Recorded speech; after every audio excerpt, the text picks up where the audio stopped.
弟兄姊妹平安，今天是2022年的7月29号。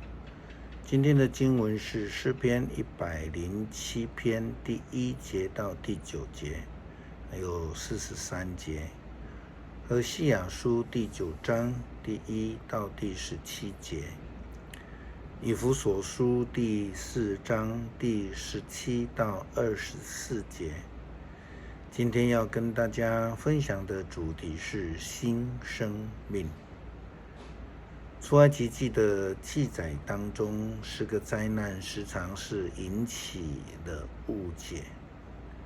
他们的误解通常聚焦在十灾的受害者，大多数是埃及人，而希伯来人似乎是毫无损伤。他们就批评说，以色列人就是基督教的上帝是很偏颇的，他只杀害埃及人，以色列人都没事。但是事实上，是因为法老王跟埃及人们，他们仗着自己所信奉的众多神明，想要跟摩西的一个上帝来拼斗。可能他们的心中认为很多个一定能够胜过一个，因此他们心里就非常的刚硬。他们不愿意相信摩西所介绍给他们的独一真神。实在真实的情况是，那心里刚毅的人们就必须承担自己选择的后果，而愿意转向上帝的人们就必要得到上帝的保守。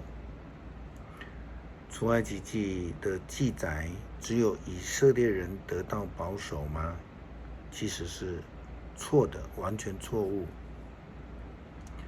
我们如果翻到出埃及记12章37节跟38节，我们看以色列人从兰塞一直步行到舒歌，不计算妇女和儿童，光是男丁就有60万人。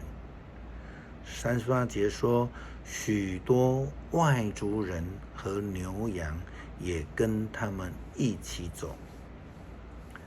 这句话我们换个角度来说，这一些许多外族人和牛羊并没有在经历10个灾难的过程当中呢得到损失。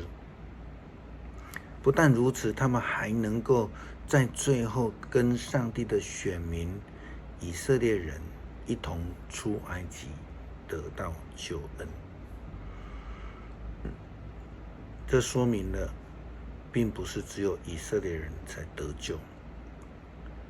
我们更进一步的说明，就是要坚持走自己的路的人们，这些人就必须要自己去面对承担自己所选择的路。一旦选择跟随上帝，依靠上帝的人们，就必要得到上帝的保守。何西阿书一再的强调，以色列人背离了上帝的道路，并且虚情假意的表示愿意悔改，但是他们的生命并没有真实的改变，还是旧的样子。他们心里刚硬，就如同当时候的埃及人以及法老王一样。那么何西亚时代的以色列人会得到什么样的后果呢？如果我们要以类比的方式来说，我们或许可以这样说了哈：摩西的10灾发生在何西亚时代的以色列人当中。先知何西亚这样说道：以色列人啊，不要狂欢，不要跟异教徒一样庆祝你们的节期。你们已经叛离上帝，对他不忠。你们像妓女，甘心把自己卖给巴力，拿五谷当卖身价。但是不久，你们就要缺乏五谷和橄榄油，也不再有美酒。以色列人不能再居留在上主赐给他们的土地之上，他们要回到埃及，要在亚述吃不洁净的食物。他们也不能用美酒供奉上主，也不能向他献生祭。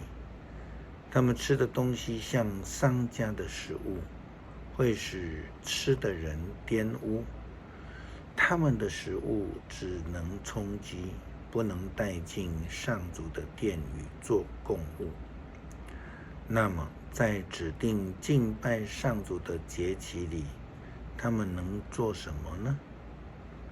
灾难来到，他们到处逃难，但是埃及人要集合他们，把他们埋葬在蒙菲斯他们的家园里。那储藏财宝的地方将长满荆棘杂草。惩罚的日子到了，报应的日子到了。这事发生的时候，以色列就知道了。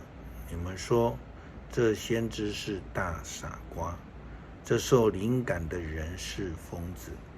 你们罪大恶极，才这样憎恨我。上帝已经指派我做他的代言人，叫我警告他的子民以色列。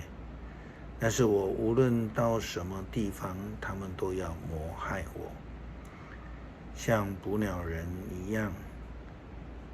在上帝的殿宇中，先知遇到的尽都是敌人。这些罪恶滔天，就像他们从前在基比亚时一样。他们一定会记得他们的罪恶，上帝一定会惩罚他们。他们不但是对上帝不忠心，他们在政治的立场上也是一样不忠心。他们不听先知的话，当然也不愿意跟随上帝的旨意，因此他们只能自己去面对所拣选的后果。圣经明确地告诉我们，上帝不偏待人，因为上帝是不偏待人的。罗马书第2章11节。何西亚先知又说，我所侍奉的上帝要弃绝他的子民，因为他们不听从，他们要在列国当中流浪。以色列人并没有得到特殊的待遇，甚至上帝对待他们反而是更加严厉的。上帝真的是要毁灭以色列人吗？这答案是很简单的，不是。因为上帝要让所有的人都有机会得救，就如同尼尼微城的人一样，他们是外邦人。重点是以色列人和外邦人，他们的生命是否有改变？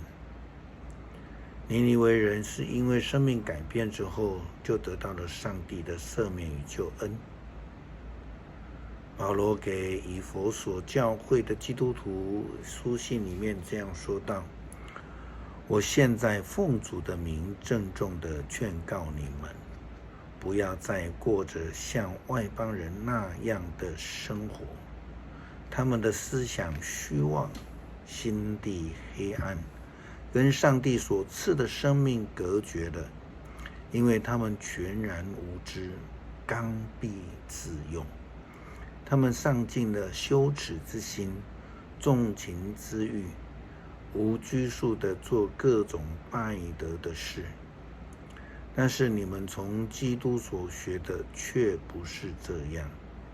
你们无疑听过他的事，做了他的门徒，学到在耶稣里才有的真理。那么你们要脱下那一向使你们生活在腐败当中的旧我。那旧我是由于私欲的诱惑而腐化了的。你们的心思意念要更新，要穿上新我。这新我是照着上帝的形象造的，表现在真理所产生的正义和圣洁之上。如果生命没有被改变，再多的恩赐能力也没有用。昨天我们谈到了哥林多前书13章4到8节爱的真谛。我们如果往前看第1节到第3节，有这么一段话告诉我们：我即使会讲人间各种的话，甚至于天使的话，要是没有爱，我的话就像吵闹的锣，响亮的靶一样。即使有讲道的才能，能够洞悉各种知识、各种奥秘，甚至有坚强的信心，能够移山倒海，要是没有爱，就算不了什么。我即使把所有的财产都捐给人，甚至牺牲自己的身体被人焚烧，要是没有爱，我所做的仍然没有益处。生命要愿意被改变，活出新生命，才能得到上帝的救恩。诗篇107篇第1到第9节，第43节。要感谢上主，因他至善，他的慈爱永远长存。他所救赎的人要重述这颂赞。他救你脱离仇敌的手，从东西南北，从各国把你们领回来。有些人迷失在人烟绝迹的旷野，找不到路好往可居住的城邑。他们又饥又渴，一切希望都断绝了。在急难中，他们求告上主，他救他们脱离祸患，他带领他们走直路，直到可居住的城邑。他们要感谢上主的慈爱，要颂赞他所做的奇事。他使干渴的人得到满足，使饥饿的人饱餐美食。愿明智的人详察这些事，愿他们体验到上主不变的爱。谢谢上帝透过耶稣基督的牺牲，使我们得到新生命。